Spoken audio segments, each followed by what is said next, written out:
إن في هذه الجولة الاستطلاعية الأولى لمدينة عتق عاصمة محافظة شبوة للاطلاع عن الضرر الكبير الذي لحقت بمحافظة شبوة جراء حرب ميليشيا الحوثي وصالح، وكذلك الدمار الذي لحق بهذا المحافظة، حيث شهدت الصور واضحة من تضرر المنشآت العسكرية والمدنية وكذلك كلية طلاب النفط بمحافظة شبوة، وتضرر عدد من منازل المواطنين بسقوط عليها قذائف آبان الحرب.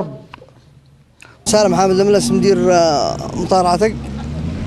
نحن اليوم في مرحلة العمل في إصلاح الأضرار التي أصابت مدرج مطار عتق نتيجة القصف قوات الحوثي داخل مطار عتق.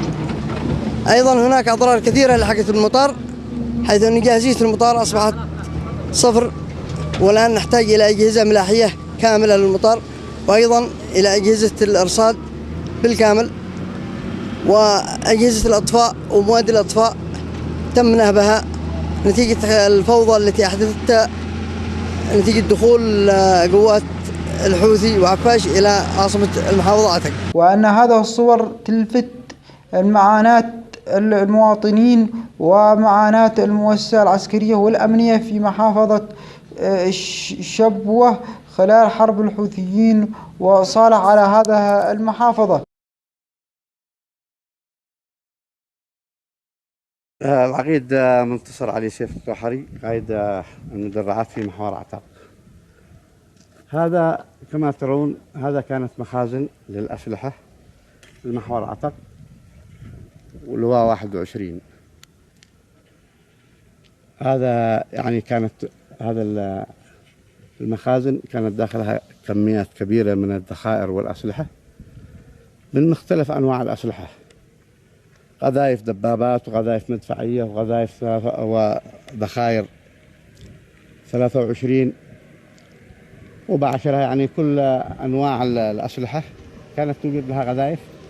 وكانت عندنا بعض الأسلحة مثل 23 في هذا المخازن، ولكن للأسف تم تدمير المحور هذا أي المعسكر، هذا تدمير كامل، لم يبقى منه إلا بعض الأماكن القليلة، ولكن بفضل الله سبحانه وتعالى وبجهود الأخ المناضل اللواء الركن ناصر علي النوبة وكل الأخوة الأبطال المنتسبين للمحور واللواء، عملوا على إعادة بناء لواء 30 حسب الأوامر العليا التي أتتهم. وكان الأخ قائد المحور الدور يعني بعد الله سبحانه وتعالى الدور الأكبر، إعادة بناء الجيش والتغلب على الصعاب، وعملنا على ترميم بعض الأماكن الذي الآن فيها سكنات الأفراد، عملنا على ترميمها وإعادة بعض السكنات، إعادتها إلى سكنات صالحة كانت غير صالحة. بالنسبة يعني هذا انتهى تماما. بالنسبة الذي بقي من التدمير الكلي جلست يعني غير صالح للسكن أو للاستخدام. ولننقل الصورة إلى الجهات العليا ودول التحالف لإيجاد دعم لأبناء هذا المحافظة. وقد تحدث إلينا في هذا الاستطلاع مدير المكتب مدير الأمن. بالنسبة حسب ما ترون هذا قيادة أمن محافظة شبوة الجديدة التي كلفتنا حوالي 350 مليون، تم تدميرها من قبل ميليشيات الحوثيين، يعني حسب يعني تتفل ميليشيات الحوثيين إلى هذه الإدارة العظيمة، إدارة أمن محافظة شبوة.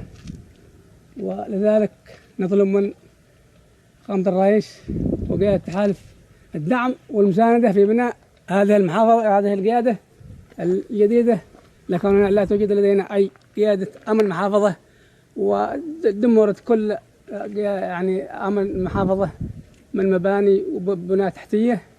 ونطلب المساعدة من فخامة الرئيس والتحالف يعني في بناء الأمن ومؤسساته العسكرية. وهذا حسب ما ترى أخي المشاهد آثار الدمار في قيادة أمن المحافظة. سالم علي ناصر الدين الربيزي من جرح الحرب، واشتي من أي أخ أو أي صديق أن يساعدنا يلغي إلا رجل.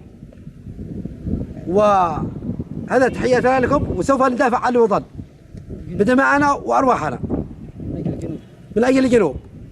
نعم بالله. نعم وشكرا. وبس سندق بالساعة ساعة. نقوم بهذا الجولة التفقدية في ختامها في محافظة شبوة لحجم الأضرار الذي تعرضت له المنشاة العسكرية والمدنية جراء حرب ماليشيا الحوثي وصالح، حيث دمرت المعسكرات. وهذا هو أمامكم معسكر القوات الأمن الذي تعرض للأضرار الكبيرة من ماليشيا الحوثي نظرا لقصفه منهم بالصواريخ.